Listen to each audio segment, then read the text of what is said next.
Bonjour et bienvenue sur Original Comics. Aujourd'hui, quoi de neuf chez Urban Comics? Eh bien, plein de choses très chouettes et on va commencer avec le très attendu deuxième tome de la série Superman Infinite. Donc, du coup, vous le savez, DC Comics a relancé ses publications il y a peu dans une nouvelle ère éditoriale qui s'appelle DC Infinite Frontier et du coup, Urban Comics a commencé à nous proposer les premières séries. Superman avait déjà vu passer son premier tome, qu'on vous avait longuement parlé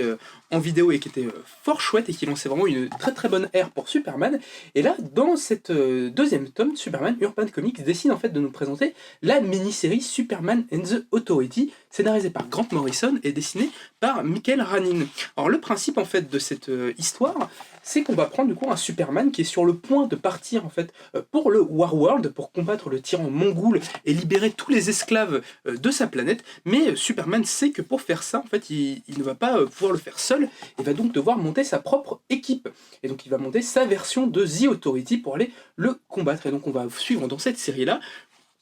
à la fois le recrutement des membres par Superman et en même temps la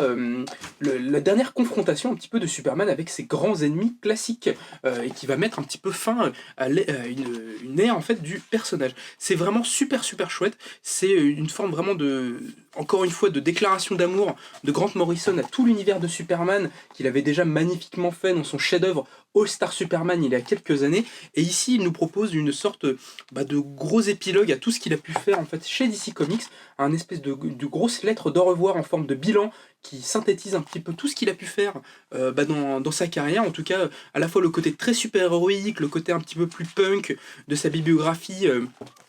Enfin, c'est vraiment très chouette, c'est très malin, et ça aborde beaucoup de thèmes, le questionnement du libéralisme, de la nouvelle société, des réseaux sociaux, de tout ce genre de choses-là, et de l'espoir que Superman apporte de ce monde. Donc vraiment, je vous le conseille énormément. D'abord, si vous avez beaucoup aimé le Superman Infinite, le premier tome, parce que ce deuxième tome est tout aussi bon, et aussi parce que c'est le grand au revoir d'un grand auteur de DC Comics sur l'un des personnages qu'il a le plus travaillé et qui est Superman. Et donc c'est vraiment un immanquable que je vous recommande, en plus qui est magnifiquement illustré par Michael Ranin. Deuxième grosse sortie dans la gamme Infinite, avec un petit décalage, il devait sortir la semaine dernière et du coup il sort cette semaine, c'est le Flash Infinite tome 1. Alors le principe de ce Flash Infinite en fait, c'est que vous l'avez peut-être déjà vu en fait si vous avez lu le one shot DC Infinite Frontier, le deuxième Flash Barry Allen,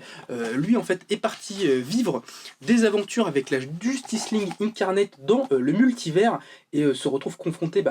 à beaucoup d'ennemis, dont notamment Darkseid. Et pour prévoir un petit peu, pour léguer un petit peu son rôle de Flash, il décide en fait de redonner son titre au troisième Flash, Wally West, qui était revenu, souvenez-vous, au début de l'ère Rebirth, et bien de lui redonner le rôle de Flash pour qu'il endosse à nouveau le rôle du bolide doré qu'il a endossé à partir de la fin des années 80, après la saga de Crisis on Infinite Earth. Donc c'est le grand retour de Wally West, qui est sans doute l'un des Flash que les gens un petit peu plus jeunes comme nous ont souvent le plus connu, parce que c'est lui qui avait été finalement l'un des Flash les plus longtemps, et c'est vraiment un très beau retour que nous offrent les auteurs de cette série, notamment le scénariste Jeremy Adams et le dessinateur Brandon Peterson. Et le principe de cette série en fait, c'est que pour un petit peu signer le retour de Wally West, on va voir le Flash en fait naviguer à travers le temps et revivre un petit peu les grands événements de sa vie et de la vie des Flash en règle générale. Donc du coup, si vous n'avez jamais lu de Flash,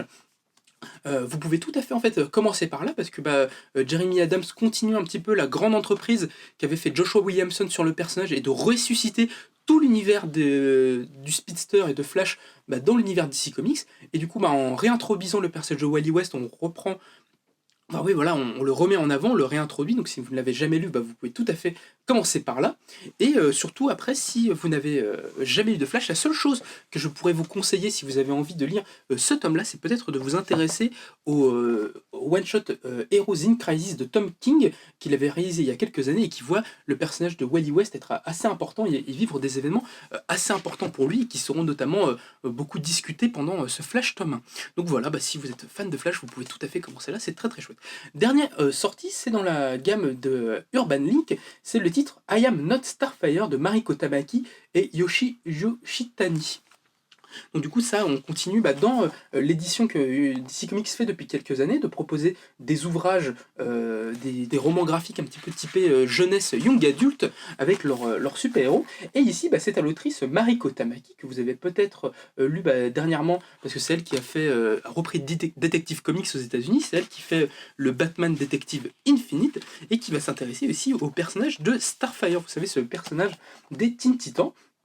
et qui va s'intéresser en fait à son rôle de mère et à sa jeune fille qui du coup est âgée de 17 ans et rentre un petit peu en rébellion contre l'image de sa mère, qui est une espèce de super-héroïne hyper sexy, très sexualisée, toutes ces choses-là. Et elle, du coup, c'est pas trop ce qui l'intéresse. Et du coup, ça peut être vraiment un récit initiatique. On va voir le personnage rentrer en conflit avec sa mère et va devoir lutter en fait contre un ennemi du passé de cette dernière